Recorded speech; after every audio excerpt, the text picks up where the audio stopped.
Le fiamme in questo bar tabaccheria della piazza principale del quartiere Ospedaletto si sono sprigionate nella notte verso le 3. A svegliare i residenti del condominio sovrastante è stato però il fumo denso e acre che ha invaso gli appartamenti, costringendo tutti a fuggire per mettersi in salvo. Madonna, guarda che fumo! Ma in casa sarà un disastro dentro casa.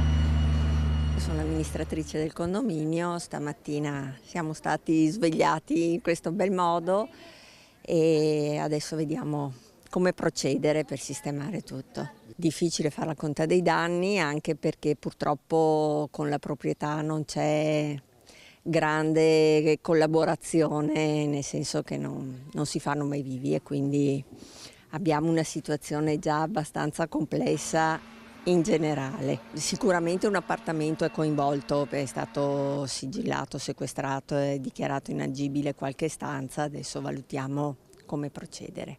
Questa mattina infatti erano già lavori tecnici che hanno messo in sicurezza statica il laterizio del solaio dell'appartamento più danneggiato dalle fiamme.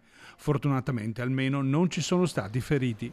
L'esercizio commerciale di via Girotto era chiuso da mesi e inizialmente i primi residenti che si sono accorti di quanto stava accadendo avevano pensato che il fumo che aveva iniziato a propagarsi fosse del tipo anti-intrusione. Le fiamme spente dai vigili del fuoco arrivati con 2 squadre hanno devastato il locale pubblico, arredi e attrezzature. Sul posto già nella notte per indagare e chiarire le cause dell'innesco sono arrivati anche gli equipaggi delle volanti della questura.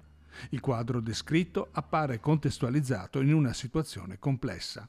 Sì, è una situazione abbastanza difficile, l'attività era chiusa già da un po' di tempo, ci sono segnalazioni di vario genere, quindi è tutto in divenire, diciamo.